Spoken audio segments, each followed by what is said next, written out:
اسی کانٹیکسٹ میں یہ جو اس وقت ملکی حالات ہیں اس کے اوپر بھی تھوڑی ڈسکشن کروں. آپ کو پتہ ہے پچھلے دنوں یہ 12 اپریل 2021 کو جو پاکستان میں ایک ابھرتی ہوئی پولیٹیکل جماعت تحریک لبیک TLP تحریک لبیک پاکستان، ان کے امیر کو گورنمنٹ لیول کے اوپر گرفتار کیا گیا، سعد رضوی صاحب کو. اور اس کے بعد آپ نے 3-4 دن دیکھا ہے کہ ملک میں ریاست اور حکومت نام کی کوئی چیز ہمیں نظر نہیں آئی. جس طریقے سے پاکستانی عوام نے اس کو ریئیکٹ کیا اور اس کے اگینسٹ جس طریقے سے حکومت نے، جس طریقے سے ہماری گورنمنٹ نے اس کو رسپانس کیا، اور اس کا جو رزلٹ اب ہمارے سامنے ہے اور ابھی آنے والے دنوں میں ہمیں مزید بھگتنا پڑے گا، یہ ہمارے ملک کے لیے ایک الارمنگ سچویشن ہے. اور آپ کو پتہ ہے جب سے یہ خاکوں والا سلسلہ شروع ہوا ہے 2011 سے لے کے ابھی تک، اب تو 2021 چل رہا ہے، اپریل کا مہینہ، ان 10 سالوں میں کئی دفعہ یہ معاملات آئے اور میں نے مختلف اوقات میں اس کے اوپر ڈیٹیل ویڈیوز بھی ریکارڈ کروائی ہیں. آپ یوٹیوب کے اوپر جا کے اگر آپ لکھیں نا گستاخانہ کارٹون کے اوپر کاؤنٹر نیریٹو، تو میں نے آلموسٹ تقریباً 1.5 گھنٹے میں پورا کاؤنٹر نیریٹو دیا ہے، صرف جذباتی تقریر نہیں کی ہے، جس میں نے بتایا کہ ہمارے حکمرانوں کے کرنے کا کام کیا ہے، ہمارے علماء کے کرنے کا کام کیا ہے، ہماری عوام الناس کے کرنے کا کام کیا ہے، پھر کمبائنڈ امت لیول کے اوپر ہمارے جو آرگنائزیشنز ہیں، جس طرح OIC ہے، جو OIC بنی ہوئی ہے، اس کے کرنے کا کام کیا ہے. یہ ساری چیزیں میں نے ڈیٹیل سے ریکارڈ کروائی ہیں، وہ میں اس کو ریپیٹ نہیں کرتا. میں اس وقت جو یہ صورتحال چل رہی ہے اس کے اوپر تھوڑی اپنی گزارشات رکھوں گا. ویسے تو آپ دیکھ رہے ہیں کہ اس طرح کے کریٹیکل ایشو کے اوپر اور کوئی بات کرنے کے لیے تیار ہی نہیں ہوتا. اب میں گورنمنٹ سے اور ریاستی اداروں سے کہوں گا کہ وہ علماء جو آپ پبلکلی آپ لوگوں نے لانچ کیے ہوئے ہیں، اب وہ علماء کدھر ہیں کہ آ کے امت کو سمجھائیں کہ امت کس طرف جا رہی ہے؟ کوئی بھی ان کا ساتھ دینے کے لیے تیار نہیں ہوگا. اس کی وجہ ہے کہ علماء بھی اس وقت تک ریاست کا ساتھ دیتے ہیں جب تک ان کے اپنے مفادات کے اوپر ضرب نہ پڑے. اب پبلک ڈائنامکس تو یہ ہے کہ عوام میں غصہ جو ہے حکومت کی اس ایکٹیویٹی کے خلاف ہے، لہٰذا کسی مکتب فکر کا عالم دین بھی اس وقت حکومت کے ساتھ کھڑا نہیں ہوگا. ہاں یہ ضرور ہوگا کہ حکومت کے خلاف کھڑے ہو جائیں، اور وہ آپ کو پارلیمنٹ میں تقریروں سے اور باقی جو مکاتب فکر کے علماء ہیں ان کی باتوں سے اندازہ ہو رہا ہے. کم از کم اس سے یہ پتہ چل گیا کہ جب مفادات کے اوپر ضرب پڑتی ہے تو ہمارے علماء اس طرح اکٹھے ہو جاتے ہیں. آپ نے دیکھا ہے سارے اکٹھے ہوئے ہیں. تو اب ہمارے حکومت کو، پرائم منسٹر کو اور ریاستی اداروں کو بھی پتہ چل جانا چاہیے، خیر ان کو پہلے بھی پتہ ہے، ویسے انہوں نے آنکھیں بند کی ہوں تو الگ بات ہے، کہ کون سے علماء ہیں جو واقعتاً اس ملک کے اندر امن چاہتے ہیں اور عوام کو صحیح راستے پر چلانا چاہتے ہیں، اور کون سے علماء ہیں جو بس صرف اپنے وقتی مفادات کے لیے کوئی ایسا بیانیہ دے دیتے ہیں. میں اشارتاً بات کر رہا ہوں، کسی کا نام نہیں لے رہا، پھر لوگوں کی وہ جذبات وابستہ ہو جاتے ہیں، لوگ پھر اس کو برا مانتے ہیں. اس پوری صورتحال کے اندر جو میری ورڈکٹ ہے وہ یہ ہے کہ یہ حکومت نے جس طریقے سے اس معاملے کو مس مینج کیا ہے، سب سے بڑا جرم ہماری اس موجودہ حکومت کا ہے. یہ اس طریقے سے اس معاملے کو ٹیکل کرنا ہی نہیں چاہیے تھا. ابھی تو 20 اپریل آنے میں کئی دن باقی تھے. ایک جسٹ اناؤنسمنٹ کے اوپر آپ 10 دن پہلے پریمپٹیو رائٹ کو یوز کرتے ہوئے کہ یہ ہو گیا تو پھر یہ ہو جائے گا، آپ ایک ایسی جماعت کے سربراہ کو گرفتار کر لیتے ہیں کہ جو مکتب فکر سب سے بڑا مکتب فکر ہے ایٹ لیسٹ پاکستان کے اندر. بہت زیادہ محتاط اندازہ بھی لگائیں تو 70% سے زیادہ بریلوی مکتب فکر کی عوام الناس ہے پاکستان کے اندر، اور اس میں بھی سب سے زیادہ ڈائنامک جو جماعت ہے وہ تحریک لبیک ہے. اب میں یہ جو گفتگو کرنے جا رہا ہوں، کوئی یہ نہ سمجھے کہ میں اگر کوئی ایسی بات کر رہا ہوں جو تحریک لبیک کے حق میں جاتی ہے تو میں کوئی ان کے ساتھ کوئی ذاتی ہمدردی رکھتا ہوں. میں تو دنیا کے ہر انسان کے ساتھ ہمدردی رکھتا ہوں ٹروتھ لور ہونے کے ناطے. سب سے زیادہ اگر دنیا میں کوئی افیکٹ ہی ہے نا کسی جماعت کا تو وہ میں خود ہوں.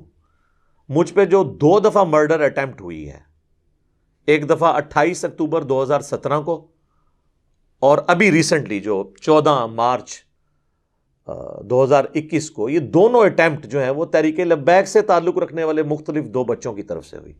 میں ان کو بچے ہی سمجھتا ہوں، ظاہر ہے میرے تو ابھی 43 ایئرز ایج ہے، وہ 20 سال کے تو میرے بچوں کی مانند ہے. اور مجھے ان پہ کوئی غصہ بھی نہیں ہے. غصہ ان کے اوپر ہے کہ جو لوگ اس طرح کے بچوں کو کی غلط تربیت کرتے ہیں. یہ تو قابل رحم ہے. تو میں تو ڈائریکٹ افیکٹ ہی ہوں اس جماعت کا. میں یہ نہیں کہتا کہ جماعت لیول پہ وہ لوگ لانچ ہوئے ہیں، لیکن جماعت سے ہی متاثرین تھے. اس کے باوجود میں کہوں گا کہ حکومت نے جس طریقے سے تحریک لبیک کے ساتھ ڈیلنگ کی ہے یہ بالکل غلط طریقہ ہے. ایکسٹرا جوڈیشل ایکٹیویٹی پرفارم کرنا اور ایک خام خواہ کی FIR کاٹ کے اس کے اگینسٹ آپ ایک بندے کو گرفتار کرتے ہیں تو ظاہر ہے اس کا ریئیکشن تو آنا تھا. اور جب ریئیکشن آتا ہے تو آپ نے فوراً ہی اپنا وضو توڑ دیا اور اس جماعت کو کالعدم ڈکلیئر کر لیا. تو یہ تو آپ اپنے بیانیے کی نفی کرتے ہیں. ایک طرف آپ کہتے ہیں کہ ہم نے تمام لوگوں کو قومی دھارے میں پولیٹیکل جماعت کے طور پر لے کر آنا ہے، نان اسٹیٹ ایکٹر نہیں ہونے چاہیے، بلکہ جو الیکشن کمیشن آف پاکستان ہے اس میں رجسٹرڈ ہونی چاہیے جماعتیں تاکہ قومی دھارے میں آئیں. جب کوئی جماعت قومی دھارے میں آتی ہے، الیکشن لڑتی ہے، پھر آپ اسے کالعدم بھی ڈکلیئر کر دیتے ہیں. تو کسی ایک جگہ تو آپ قائم رہیں. یہ دوگلی پالیسی تو نہیں چل سکتی. یہ اسٹیٹ اپنے دشمن خود پیدا کر رہی ہے اپنی غلط ایکٹیویٹیز کی وجہ سے. مجھے بتائیں جب بے نظیر بھٹو کی اسیسینیشن ہوئی تھی اس وقت 3 دن تک پاکستان میں کوئی حکومت نام کی چیز تھی؟ ٹرینوں کے ڈبے تک جلا دیے گئے، ATM مشینیں لوٹی گئیں، ریاستی ادارے کہیں نظر ہی نہیں آ رہے تھے. ملک انہوں نے حوالے کر دیا تھا عوام کے.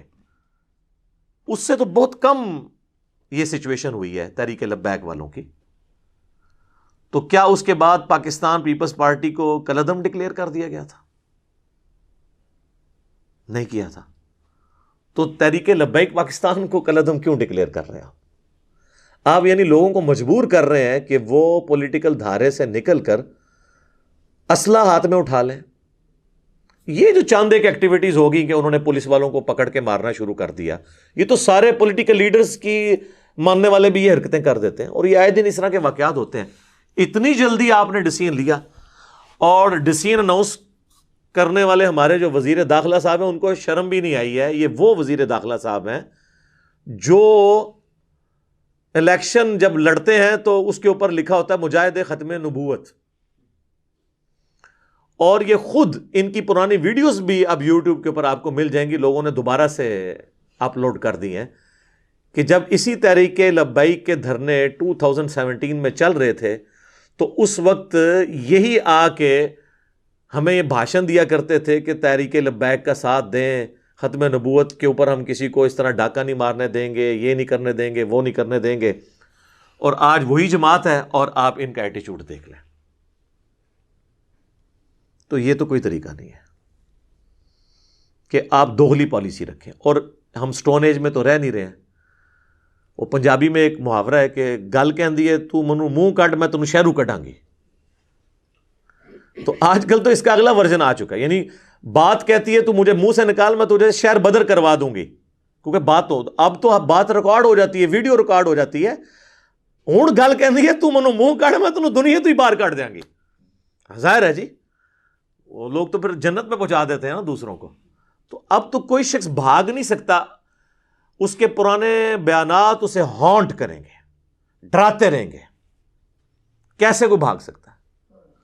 اور یہاں پہ ہمارے ریاستی اداروں کو بھی چاہیے کہ جب وہ 2017 میں پیسے بانٹ رہے تھے فیض آباد کے اندر، اس وقت ان کو کبھی یہ خیال نہیں آیا تھا کہ کل کو یہ اس طریقے سے ایٹیچیوڈ ہمارے گلے بھی پڑ سکتا ہے. ہم تو اس وقت بھی کہہ رہے تھے کہ اداروں کا یہ کام نہیں ہے.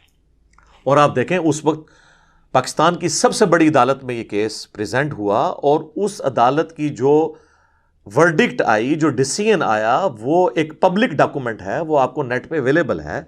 اس دھرنے کے اوپر جو جسٹس قاضی فائز عیسیٰ صاحب کا تھا ڈیسیژن، وہ انہوں نے کوئی ذاتی ڈیسیژن نہیں کیا تھا، ان کے پاس جو آئی ایس آئی نے خود اپنی رپورٹ جمع کروائی ہوئی تھی، آئی بی نے اپنی رپورٹ جو جمع کروائی تھی، چونکہ سپریم کورٹ تحقیقاتی ادارہ نہیں ہوتا بلکہ باقی ادارے اس کو اسسٹ کرتے ہیں، اور وہ ان کی جو معلومات ہے اس کی روشنی میں ڈیسیژن دیتے ہیں۔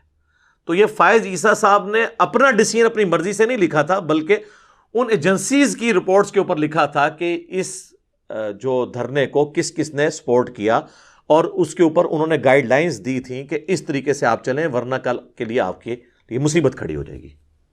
اور دیکھ لیں، کوئی پہلے تو مصیبت کھڑی ہوتی تھی 15 20 25 سالوں کے بعد، یہ پاکستان میں پہلی دفعہ ہو رہا ہے کہ یہ ہسٹری فوراً ہی آ جاتی ہے، یعنی یہ آپ سمجھ لیں 4 سال ہی گزرے ہیں اور رزلٹ آپ کے سامنے آ گیا۔ جو بات اس وقت سپریم کورٹ نے کہی تھی کہ مستقبل میں یہ ہو جائے گا، وہ اس سے ورسٹ فارم میں ہو گیا۔ اور اب اگر آپ اس طریقے سے ان تحریکوں کو بین کریں گے تو یہ تو کوئی طریقہ نہیں ہے، یہ بالکل۔ اور میں آپ کو بتاؤں، اگر عدالتوں کے اوپر دباؤ نہ ہوا کسی ریاستی ادارے کی طرف سے یا پرائم منسٹر کی طرف سے، تو پہلی پیشی پہ یہ فارغ ہو جائے گی یہ پابندی جو انہوں نے لگائی ہے۔ یہ بالکل ناحق پابندی لگائی ہے، اور یہ ایکسٹرا جوڈیشل بھی ہے اور غیر آئینی بھی ہے۔ آئین میں پورا طریقہ لکھا ہوا ہے کسی جماعت کو قردم کرنے کا، یہ کیس پارلیمنٹ میں بھی نہیں آیا، اور یہ اس طریقے سے انہوں نے ڈیسیژن کر دیا، اور نہ یہ چلنا ہے۔ اور میں بالکل وارن کر رہا ہوں، اپنی طرف سے وارن نہیں کر رہا، ایز این ایکسپرٹ اوپینین یہ بتا رہا ہوں کہ اب ریاست جس مکتب فکر سے پنگا لے رہی ہے، یہ پنگا ویسا پنگا نہیں ہے جو باقی مکاتب فکر کے ساتھ ہے۔ آپ اگر یہ سمجھتے ہیں نا کہ آپ نے دیوبند کے ساتھ پنگا لیا اور اس کے ساتھ آپ سٹیبل ہو گئے کچھ عرصے بعد، جو لال مسجد میں جو ایک ڈکٹیٹر نے بدماشی کی تھی اور اس کی پاداش میں ہم کئی سال تک خودکش حملے بھگتتے رہے، یہ تو ضرب عضب اور رد الفساد کی برکت سے ملک میں کوئی امن آیا، اور نان سٹیٹ ایکٹرز کا جو معاملہ یہ ٹھپ ہوا، اللہ کا شکر ہے۔ تو وہ تو ایک دیوبندی مکتب فکر کے لوگ تھے، اور وہ بھی چند لوگ تھے، اس میں سے میجر پورشن تبلیغی جماعت کا تو آپ نکال دیں، جو دیوبند میں خیر کی علامت ہے۔ عقیدے کا اختلاف ہمارا ان کے ساتھ اپنی جگہ، بہرحال دیوبندی مکتب فکر میں خیر ہے تبلیغی جماعت، یہ نہ ہوتی تو یہ پورا مکتب فکر ہی جو ہے نا ایک سب سے وائلنٹ مکتب فکر تھا، کیونکہ آپ کو پتا ہے 80s کے اندر سنی شیعہ فساد میں اعلی کار یہی مکتب فکر بنا تھا، تو ان کو تو ٹیکل کر لیا۔ اہل حدیث تو ویسے ہی بہت تھوڑے ہیں، ان کو تو آپ چھوڑ دیں، وہ کسی کھاتے میں نہیں۔ اہل تشیع جو ہیں وہ بھی چونکہ اس اعتبار سے نان وائلنٹ نہیں ہوتے، ان کی آپ دیکھیں اتحاد بین المسلمین کی جتنی آپ کو تنظیمیں نظر آئیں گی وہ شیعہ کی، کیونکہ مائنورٹی میں، اس لیے وہ کوشش کرتے ہیں کہ اس طرح کے معاملات سے پیچھے رہیں۔ پیچھے بچ گئے بریلوی، جو سب سے نان وائلنٹ مکتب فکر رہا ہے، جنہوں نے کبھی کوئی اس طرح کی ایکٹیویٹی نہیں پرفارم کی ایز اے مکتب فکر۔ انڈیویجول کوئی شخص کرتا ہے، وہ تو 2 دفعہ میں بھی بھگت چکا ہوں مرڈر اٹیمپٹ، وہ ایک الگ بات ہے، لیکن ایز اے مکتب فکر یہ نان وائلنٹ ہے۔ اب یہ جو ایکٹیویٹی انہوں نے پرفارم کی ہے ٹی ایل پی پہ پابندی لگانے والی، اس کے بعد یہ پورا مکتب فکر وائلنٹ ہو جائے گا، اور یہ آپ دماغ سے نکال دیں کہ یہ صرف ٹی ایل پی کے رکن ہوں گے، نہیں، انڈکلیئرڈ پوری بریلوی مکتب فکر ان کے ساتھ کھڑا ہے۔ دیوبندیوں کے ساتھ لوگ ان کے اپنے بھی کھڑے نہیں ہوئے تھے لال مسجد کے بعد، لیکن ان کے ساتھ دعوت اسلامی بھی کھڑی ہوگی، الیاس قادری صاحب کی جماعت انڈکلیئرڈ کھڑی رہے گی، اور سب سے بڑے جو ان کے اس وقت مفتی اعظم ہے پاکستان کے، ان کے تنظیم المدارس کے ہیڈ مفتی مریب الرحمان صاحب، انہوں نے تو اسی وقت پریس کانفرنس کر دی اور انہوں نے اس کی مخالفت کی ہے۔ یہ سب کے سب لوگ اکٹھے ہو جائیں گے، اس لیے کہ یہ کاز اب ایسی آئی ہے جو یقیناً ہمارے ایمان کا حصہ ہے، یعنی کون انکار کر سکتا ہے؟ ناموس رسالت کے اوپر تو ہم اپنی جان دینے کے لیے تیار ہیں، یہ تو ہمارے ایمان کی بنیادیں ہیں۔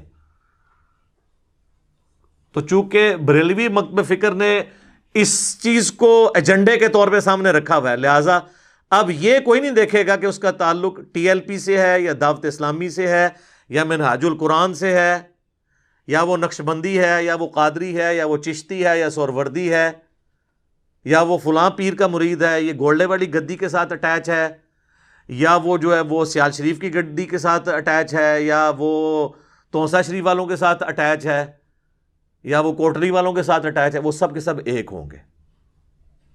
اور اس سے خطرناک بات یہ ہے کہ ہمارے ریاستی اداروں میں زیادہ تر تعداد خود انہی کی ہے، کیونکہ عوام جو ہی ہیں۔ تو میں کہتا ہوں اب پرائم منسٹر صاحب اور ہمارے آرمی چیف اور D G I S I جو ہے نا، مہربانی کر کے نا اپنا کھانا جو ہے نا وہ ٹفن میں اپنے گھر سے ہی لے کے آیا کریں۔ یہ میں آپ کو بتا رہا ہوں، کیونکہ یہ معاملات بہت آگے تک، کیونکہ کسی ایک انڈیویجول کا دماغ خراب ہونے کی دیر ہے۔ جس طرح آپ نے دیکھا پولیس والوں کو انہوں نے کیسے مارا ہے، اور وہ پولیس والے ان کے اپنے مکتب فکر کے ہی ہیں، زیادہ تر تو بریلوی ہیں بیچارے، اور وہ کہہ رہے ہیں یہودی ایجنٹ ہے۔ ایک مسلمان دوسرے مسلمان کو کہہ رہا ہے یہودی ایجنٹ۔ اور سر اگر یہی پرائم منسٹر کے ہاؤس کے اندر جو مالی ہے اس کے دماغ میں اگر آ گیا کہ یہ میں جس کے یہاں پہ یہ درانتی کے ساتھ یہ کانٹ چانٹ کر رہا ہوں یہ یہودی ایجنٹ ہے، تو وہ درانتی پھر پرائم منسٹر کے گلے پہ ہی جا کے چلے گی۔ اللہ نہ کرے ایسا ہو، لیکن میں آپ کو بتا رہا ہوں کہ یہ انڈیویجول کا، چونکہ وہ اپنے ایمان کا حصہ سمجھ رہا ہوگا نا، یہ جو ممتاز قادری والی ایکٹیویٹی ہوئی تھی تو وہ اپنے ایمان کا حصہ اسے سمجھتا تھا نا۔ میں تو کسی بھی ایکسٹرا جوڈیشل ایکٹیویٹی کے حق میں نہیں ہوں، نہ کسی مولوی کی نہ کسی ریاستی ادارے کی۔ ایکسٹرا جوڈیشل ایکٹیویٹی اسلام میں حرام ہے۔ تو وہ ظاہر اپنے ایمان کا حصہ سمجھتے ہیں، ہر کوئی اپنے ایمان کا حصہ سمجھتا ہے۔ وہ تو واضح حدیث ہے بخاری اور مسلم دونوں میں کہ اللہ کے محبوب صلی اللہ علیہ وآلہ وسلم نے فرمایا تم میں سے کوئی بھی شخص اس وقت تک مؤمن ہو ہی نہیں سکتا جب تک کہ میں اسے اس کے ماں باپ، اولاد، سب لوگوں سے بڑھ کر عزیز نہ ہو جاؤں۔ اور اس کا کلائمیکس صحیح بخاری کی دوسری حدیث ہے جس میں سیدنا عمر نبی صلی اللہ علیہ وآلہ وسلم کے ساتھ چہل قدمی کر رہے تھے، اور حضور علیہ السلام نے محبت سے حضرت عمر کا ہاتھ اپنے ہاتھوں میں پکڑا تھا، تو حضرت عمر بھی تھوڑے فرینک ہو گئے اور انہوں نے کہا یا رسول اللہ، اس دنیا میں سب سے بڑھ کر نا آپ مجھے محبوب ہیں سوائے میری اپنی جان کے۔ بالکل سچی بات کی، پہلے نمبر پہ تو انسان کی اپنی جان ہی ہوتی ہے نا۔ تو نبی علیہ السلام نے، اچھا حضرت عمر یہ ایکسپیکٹ کر رہے تھے حضور کہیں گے واہ کیا بات ہے، میں تیرے بیوی بچوں سے بھی بڑھ کے تجھے عزیز ہوں۔ انہوں نے فرمایا عمر بلکہ تیری جان سے بھی بڑھ کے۔ ان کا یا رسول اللہ آپ مجھے میری جان سے بھی بڑھ کر عزیز ہے۔ تو آپ نے فرمایا اب عمر تیرا ایمان مکمل ہوا۔ اگر سیدنا عمر کا ایمان مکمل نہیں ہوتا، اپنی جان سے بڑھ کر حضور صلی اللہ علیہ وآلہ وسلم سے وہ محبت نہ کرنے لگ پڑے، تو ظاہر ہے ہم تو کسی لیول پہ ہی نہیں ہیں۔ یہ تو ایک بنیادی چیز ہے، تو اس کے اوپر تو کوئی کمپرومائز نہیں ہے، یہ تو بالکل ہمارے ایمان کی بنیاد ہے۔ بہرحال یہ جو کچھ یعنی جس طریقے سے حکومت یہ کر رہی ہے، میرا تو خیال ہے کہ فوراً سے پہلے جو ہے وہ مذاکرات کی طرف آنا چاہیے، اور اس پورے معاملے کے اندر کوئی ایسا راستہ اختیار کرنا چاہیے جس میں نہ عوام کا نقصان ہو، نہ ریاستی اداروں کا، اور نہ ہمارے ایمان کا۔ پہلے نمبر پہ تو ایمان ہے، پہلے ایمان ہے پھر پاکستان ہے، کیونکہ یہ پاکستان ہم نے اپنے ایمان کی بقا کے لیے لیا تھا، اور ان کو سمجھانے کی ضرورت ہے۔ یہ کوئی بیوقوف لوگ نہیں ہے کہ جن کو آپ سمجھا نہیں سکتے۔ اور مجھے بتائیں کہ جب ان کے بریلوی مکتب فکر کے اپنے وزیر نور الحق قادری صاحب، وہ وزارت مذہبی امور سنبھالے ہوئے ہیں، وہ سگنیچر کر رہے ہیں کہ جی ہم فرانس کے سفیر کو نکال دیں گے، وہ پارلیمنٹ کے ذریعے وہ جو کچھ کریں گے، یہ سگنیچر کرتے وقت ان کو یہ خیال نہیں آیا تھا کہ ہم پہ ایف اے ٹی ایف کی تلوار لٹک رہی ہے، اور یہ کیا پاسبل ہے کہ فرانس کے ساتھ ہم اس طریقے سے تعلقات کو توڑ کر پوری یورپین یونین کو اپنے جب خلاف کر لیں گے تو اس کا اینڈ رزلٹ کیا نکلے گا، اس وقت نہیں تھا ان کو پتا، اور اب یہ کہتے ہیں کہ جناب یہ ہو جائے گا، اس وقت نہیں تھا پتا۔ تو اب تو تحریک لبیک والوں کا پلڑا بھاری ہے اس اعتبار سے کیونکہ گورنمنٹ نے عہد کیا ہوا تھا، اور گورنمنٹ عہد نہیں توڑ سکتی۔ قرآن میں واضح اللہ تعالیٰ نے جو 10 کمانڈمنٹس نازل کیے ہیں نا سورہ بنی اسرائیل کے اندر، اس میں اللہ تعالیٰ نے ایک کمانڈ اس حوالے سے بھی بیان کی ہے۔ اعوذ باللہ من الشیطان الرجیم، بسم اللہ الرحمن الرحیم۔ وَأَوْفُوا بِالْعَهْدِ، اور پورا کرو عہد کو، اِنَّ الْعَهْدَ كَانَ مَسْئُولًا، بے شک عہد کے بارے میں تمہیں قیامت والے دن اکاؤنٹیبلٹی ہوگی، عہد پورا کیوں نہیں کیا۔ حتیٰ کہ مسند امام احمد میں حدیث ہے جو مشکات المصابیح میں موجود ہے، نبی صلی اللہ علیہ وآلہ وسلم نے فرمایا جو شخص عہد پورا نہیں کرتا اس کا کوئی دین ہی نہیں ہے، بے دین ہے جو اپنا عہد پورا نہیں کرتا۔ ریاست جب عہد کرتی ہے تو اس کو اپنا عہد پورا کرنا ہوگا، الا یہ کہ وہ دوسری پارٹی کو قائل کر لے اس بات پہ کہ وہ دستبردار ہو جائیں اپنے مطالبے سے۔ دھونس اور زبردستی کوئی سلوشن نہیں ہے۔ اس طریقے سے آپ فریڈم آف ایکسپریشن کا گلا نہیں دبا سکتے۔ اب رہ گیا یہ فرانس کے جو سفیر والا ایشو ہے، اس کے اوپر تو میری کئی ایک ویڈیوز ان دنوں میں دوبارہ سے لوگوں نے اپلوڈ کی ہیں۔ میں تو پہلے دن سے یہ کہہ رہا ہوں میرے بھائیوں کہ آرگنائز طریقے سے معاملات کو لے کے چلیں، اور سفیر اگر آپ نکال بھی دیں گے تو کب تک؟ فرانس کی مصنوعات کا بائیکاٹ کریں گے بھی تو کب تک؟ میں انہی سے ہی پوچھتا ہوں جو بہت زیادہ نعرے مار رہے ہوں گے لوگ، کہ بتائیں کہ اگر آپ کی ماں یا بچہ زندگی موت کی کشمکش میں ہو اور ایک ٹیکے سے اس کی جان بچنے والی ہو، اور مارکیٹ میں آپ جائیں اور میڈیکل سٹور والا کہے کہ یہ آپ کے فرقے کے مفتی اعظم کا بنایا ہوا ٹیکہ ہے اور یہ فرانس کے فلاں سرجن کی تحقیق کے بعد بنا ہے، تو یہ جو نعرے مارا ہے نا وہ بھی کہے گا جی مفتی اعظم نے سانوں پتہ ہے، چھڑ دیو اے منو دوسرا ٹیکہ دیو فرانس والا۔ ظاہر جی بہت بڑی کنٹریبیوشن ہے، 80 نوبیل پرائز آ چکے ہیں فرانس کے وہ اس لیب کے لیے جس لیب سے سب سے پہلے وہ کتے کے کاٹنے کی ویکسین نکلی تھی، لوئی پاسچر، ایک انسان اتنا بڑا مسیحا پوری انسانیت کے لیے، 2 ویکسین اس نے بنائی۔ ایک تو یہ ویکسین تھی کتے کی کاٹنے، پہلے تو لوگ کتے کاٹنے سے مر جایا کرتے تھے، یہ ریبیز کے، یہ اس بندے نے ویکسین بنائی تھی، لا علاج مرض ہوتا تھا، یہ پاگل کتا کاٹ دے وہ انسان بھی پاگل ہو جاتا تھا، کچھ دنوں بعد مر جاتا تھا۔ اور دوسرا یہ شراب کے اندر ایسے جراثیم اس کے بنانے کے دوران بنتے تھے جس کی وجہ سے لوگوں کی ڈیتھ ہو جاتی تھی، تو اس نے وہ اس پروسیس کو ریفائن کیا تھا۔ اب آپ نے یہ نہیں کہنا میں کوئی شراب کے حق میں بات کر رہا ہوں، بتا رہا ہوں۔ اور اس نے چھوٹی سی ایک لیب قائم کی اور 80 نوبیل پرائز صرف اس لیب سے آ چکے ہیں۔ دنیا میں جتنی بڑی بیماریاں آتی ہیں نا، سب سے پہلے ویکسین وہ اس بندے کی اس لیب سے نکلتی ہے، ٹھیک ہے۔ تو میں یہ آپ کو ایک پہلو بتا رہا ہوں، میں کوئی فرانس کے فضائل نہیں آپ کو سنا رہا، اور چندے لینے کے لیے، فنڈز لینے کے لیے ہم لوگ ان کے آگے ہی ہاتھ پھیلا رہے ہوتے ہیں، یا تو ہم اتنے مضبوط ہوں نا کہ ہم جو ہے وہ اس دنیا کے اندر اس طریقے سے سروائیو کر سکیں۔ باقی یہ جو کتابی باتیں کتابوں میں رہنے دیں، صحابہ کرام کی مثالیں دینا، صحابہ کرام والا پہلے ایمان لے کر آئیں، ٹھیک ہے، ان کی کمٹمنٹ لے کے آئیں۔ ہمارا یہ حال ہے کہ ہم عشق رسول کے نام کے اوپر اپنے بھائیوں کی گاڑیاں توڑ دیتے ہیں، ان کے موٹر بائکس کو آگ لگا دیتے ہیں، اپنے بینک لوٹ لیتے ہیں۔ آج تک کوئی عاشق رسول میں نے نہیں دیکھا جو ویڈیو بنائے اور سامنے اپنی نئی گاڑی کھڑی کر کے اس کو آگ لگائے اور کہے کہ جی غلامی رسول میں موت بھی قبول ہے، دیکھو میں نے یہ آگ لگا دی۔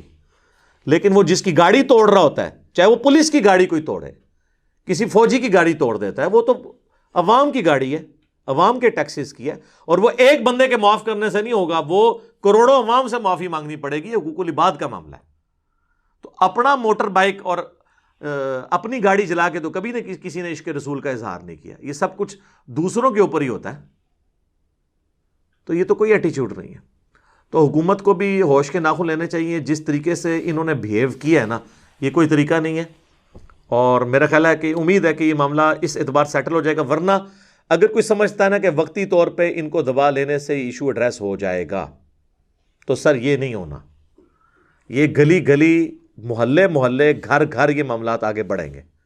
وقتی طور پہ آپ سمجھ رہے ہیں نا دب جائے گا، لیکن آئے دن آپ کو ایسی رپورٹیں ملیں گی، جب تک کہ آپ اس کو پولیٹیکلی ہینڈل نہیں کریں گے اور مین سٹریم میں لا کے جماعتوں کے ساتھ پارلیمنٹ میں ان چیزوں کو ڈسکس کریں اور لوگوں کو سمجھائیں کہ وقتی طور پہ ہمیں یہ ڈیسیژن اس طرح کرنے کی ضرورت پڑ رہی ہے، FATF کی تلوار ہم پہ لٹکی ہوئی ہے، ہم آپ کے ساتھ ہیں، اپنے ایمان کو منوائیں، میں یہ نہیں کہتا سرٹیفکیٹ لیں ان سے اپنے ایمان کا، لیکن کم از کم ان کو یہ یقین دلائیں کہ آپ منافقت نہیں کر رہے ہیں۔ اب تو وہ کہیں گے کہ جی آپ نے لکھ کے ہم سے ایک عہد کیا اور اب آپ عہد توڑ رہے ہیں، تو ظاہر ہے قصوروار تو وہ ہے جس نے غلط عہد کیا تھا، اب توڑا، اب جب کیا گیا تو پھر آپ طریق لبیک کو تو کوئی بلیم نہیں کر سکتے۔ تو میں تو اس میں یعنی مین قصوروار موجودہ حکومت کو سمجھتا ہوں۔ اور اس کے بعد جو ٹی ایل پی کے لوگوں نے کیا، ظاہر ہے وہ بچے ہیں، چھوٹی عمر کے ہیں، ان کی ذہن سازی اس قسم کی ہوئی ہے، اس طرح کی حرکتیں تو باقی لوگوں نے بھی کرنی ہوتی ہیں، وہ کریں گے۔ ظاہر ہے ہم نے اپنی نیشن کو یہی تو جذبات پڑھائے ہیں۔ یہ بھی ریاست کی غلط پالیسیز تھی نا۔ ایم کیو ایم کا جو عذاب اس حکومت پہ، اس ملک کے اوپر مسلط تھا، وہ بھی ہماری ریاستی پالیسی کی وجہ سے تھا۔ طالبان والا جو ایشو ہوا اور وہ جب بگڑا، وہ بھی ریاستی پالیسی تھا۔ یہ بھی اب جو کچھ ہوا یہ بھی ریاستی پالیسی ہے۔ تو لہٰذا آپ کسی چیز کو بھی ڈیپ ڈگ کریں نا تو ریاست ہی قصوروار نکل رہی ہوتی ہے اس طرح کے تلخ رویوں کے اگینسٹ، کیونکہ عوام تو عربی میں کہا جاتا ہے عوام کل انعام، وہ تو چوپایوں کے مانند ہوتے ہیں، بھیڑ بکریوں کے مانند، آپ جس طرف ان کو چلا دیں وہ چلنا شروع ہو جاتے ہیں۔ تو اگر ہم ہوش کے ناخن نہیں لیں گے تو آنے والی نسلوں کو ایک سیف ملک نہیں دے سکتے۔ اور میں سب سے زیادہ پریشان پتہ کس بات سے ہوتا ہوں کہ باہر کے ملکوں میں جو لوگ بیٹھے ہوئے ہیں وہ کیا سوچتے ہوں گے ہمارے بارے میں۔ ہم اپنے ملک میں مسلمان ہو کے اپنے آپ کو انسیف فیل کر رہے ہیں کہ ہمیں کوئی مسلمان ہی نہ کاٹ دے۔ تو جب مسلمان سے ڈر رہا ہے تو غیر مسلم اس دین میں کیوں آئے گا؟ وہ کہے گا میں تو ادھر ہی سکون سے بیٹھا ہوں، پہلے میں اس دین میں آؤں اور پھر اپنی جان کو میں سٹیک پہ لگوا لوں۔ یہ جتنے احتجاج ہوتے ہیں یہاں تو وہ مخالفین اپنے بھائیوں کو اس طرح مار رہے ہوتے ہیں کہ وہ تو اس طرح مار رہے تھے پولیس والوں کو جیسے یہ خود فرانس کے سفیر ہی ہیں، اور پھر پولیس والوں نے بھی جس طریقے سے ان کو مارا ہے انہوں نے سمجھا کہ یہ کوئی انڈین فوجی ہیں جن کو ہم مار رہے ہیں، یہ غدار وطن ہے۔ اور میں اس میں ایک بات سے مجھے بہت زیادہ دکھ ہوا، ایک تو یہ بات تھی کہ غیر مسلم کیا امیج لیں گے، دوسرا یہ جو چند ایک انڈکلیئرڈ قسم کے ریاستی اداروں کے ترجمان بنے ہوئے ہیں اور وہ آڈیو ریکارڈنگز کروا کے یہ کہتے ہیں کہ جی وہ تحریک لبیک کو تو اسرائیل فنڈ کر رہا ہے، جی انڈیا فنڈ کر رہا ہے۔ لعنت ہے جی ایسی سوچ کے اوپر کہ آپ اپنے ملک کے لوگوں کو، مخلص لوگوں کو جن سے معاملہ مس مینج ہوا، آپ ان کے اوپر یہ الزامات لگائیں گے۔ ہمیں نہیں پتا یہ لوگ کون ہیں، یعنی کوئی مریخ سے تو نہیں نازل ہوئے ہیں، ہمارے ساتھ کے لوگ ہیں۔ ایون میں نے آپ کو پہلے بھی بتایا تھا، خادم رضوی صاحب فوت ہو گئے، اللہ تعالیٰ ان کی مغفرت کرے، ان کی غلطیوں سے درگزر کرے، ان کو نیک کاموں کا اجر دے۔ میں نے ان کی ڈیتھ کے اوپر بھی میری ویڈیو سب سے زیادہ دیکھی گئی تھی۔ میں نے اس وقت بھی بات کی تھی کہ ان کے اخلاص میں کوئی شک نہیں ہے، ان کی زندگی فقر میں گزری ہے، انہوں نے اس تنظیم سے کچھ حاصل کر کے اپنے ایسٹس نہیں بنائے ہیں، درویشی کی زندگی ان کی گزری ہے۔ میں تو ان کو پرسنلی بھی جانتا ہوں، میں تو 94 میں ایف ایس سی کا جب اسٹوڈنٹ تھا 1994 میں، تو ہمارے گلی کی مسجد میں ہی وہ آیا کرتے تھے مہینے میں ایک دفعہ، اور اسی مسجد سے انہوں نے حفظ بھی کیا ہوا ہے، جیلم سے ہی وہ کیے ہوئے، یہ ان کا پیر خانہ بھی ہے، کالے دیم میں ان کی بیت ہے، اور ان کا علمی بھی یعنی آپ سمجھ لیں یہیں سے انہوں نے علم حاصل کیا۔ تو مرتے دم تک درویشی کی زندگی ان کی رہی ہے۔ ان کو انڈیا کیا، میں کہتا ہوں جی آپ بھی ذرا فنڈنگ لگا کے دیکھیں۔ یہ بھی ساتھ رضوی صاحب کو بھی پوری کوشش کی بعض لوگوں نے کہ پیسے دے کے بٹھا دیں، تو ان میں بحیثیت انسان ہر انسان میں کوئی کمزوری ہوتی ہے، لیکن اس کاز کے لیے کوئی کمزوری نہیں کہیں پائی جاتی۔ لہٰذا یہ جو پٹی پڑھا رہے ہیں نا کسی کو ذرا سے اختلاف کے اوپر، اسرائیل کا ایجنٹ، انڈیا فنڈ کر رہا ہے، فلاں کر رہا ہے، تو کل کو تو سر پھر ہمارے حکمران بھی اپنی مجبوریوں کی وجہ سے، ہمارے ریاستی ادارے بھی اپنے فنڈ بچانے کی خاطر یا مجبوریوں کی وجہ سے کئی معاملات میں امریکہ کا ساتھ دے رہے ہوتے ہیں۔ اور آج کل تو انڈیا کا بھی دوستی کا کافی نشہ چڑھا ہوا ہے بعض لوگوں کو، تو ہم اپنے حکمرانوں کو بھی، اپنے ریاستی اداروں کے لوگوں کو بھی کہنا شروع کر دیں کہ جی یہ قوم کے وسیع تر مفاد میں نہیں کر رہے بلکہ یہ انڈیا کے، اسرائیل کے اور امریکہ کے ایجنٹ ہیں۔ ہم بھی وہی گالی دینا شروع کر دیں ان کو جو یہ گالی عوام کو دے رہے ہیں بعض لوگ ان میں سے بیٹھ کے۔ اور اگر کوئی کہتا ہے نا کہ یہ نہیں دے رہے ہیں تو اس قسم کے جو بیانات دینے والے ہیں ان کو کنڈیم کرنا چاہیے۔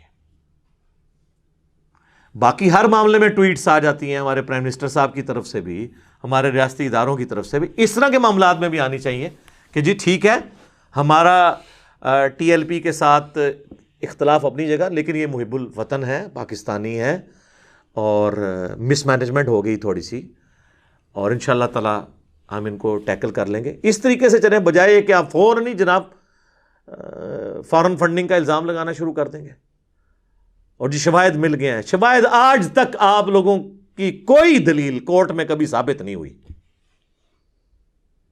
اور پھر کہتے ہیں جی وہ کورٹ میں پیش کرنے کے قابل نہیں ہوتے شواہد۔